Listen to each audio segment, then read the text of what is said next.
Hello, this is Reverend Don Lewis coming to you from beautiful Florida.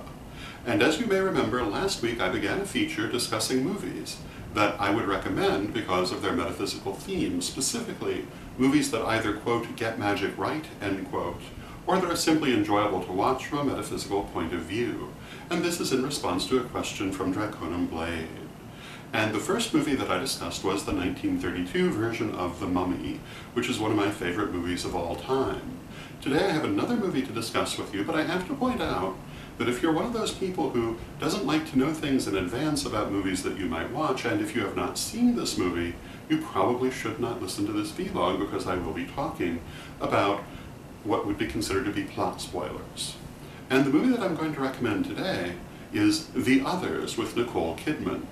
And of course, the 1932 Mummy is a very old movie, where this is a relatively contemporary movie, only a few years old, but I would also consider it to be a very good movie from a metaphysical point of view. Although it must be expected that all movies will occasionally put drama above accuracy, but overall I found this a very accurate portrayal, and it's the story of a haunted house.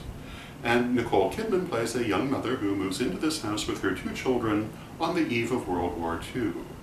And they find themselves living in great fear of a potential Nazi invasion of the British Isles because their home is on the west side of the British Isles, directly in the path that such an invasion might take. And this is part of the premise of the film. And as we go on, many unusual events happen in the house. Things move around, windows open, there are voices coming from unexplained origins, and the young mother and her children become very frightened of the others in the house. She also has 3 local servants working for her. As things go forward, not only does the young mother find these various haunted happenings in the house, but she discovers evidence that her 3 local servants are actually deceased and are ghosts that she is dealing with, which of course causes her to become very frightened.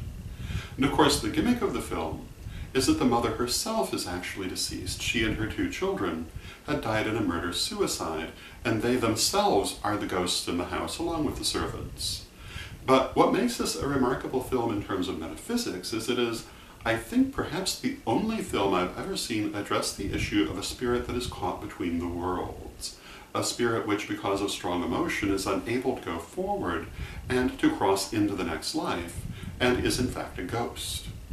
And I thought it was a very good portrayal of what it must be like to be in that position, and I would highly recommend it for that reason, together with the fact it's an entertaining movie. Is it absolutely perfect? Well, probably not, but then what is? But within the context of portraying this state, I think it does a very good job. And this is a state that I believe that spirits do occasionally fall into. When people die in a state of great confusion or great negative emotion, I think that it's often very hard for them to move on, and their guides and or other spirits have to help them to move on. And in this movie, Nicole Kidman's character does not have her personal spirit guides pushing her forward, although that doesn't necessarily mean they haven't tried, but rather the 3 servants who are there acting as spirit guides to her, trying to get her to realize that she is in fact dead. And the film ends with her realization that in fact she is deceased, and then she is able to adjust to her situation. I will say the one thing that I did not like about the film is that when she realizes this, she merely settles into her place rather than going on into the afterlife, which is what would in fact happen. But you can't ask for everything in a Hollywood film.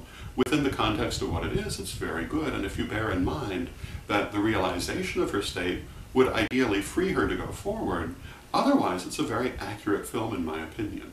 I highly recommend it. I think you would enjoy it.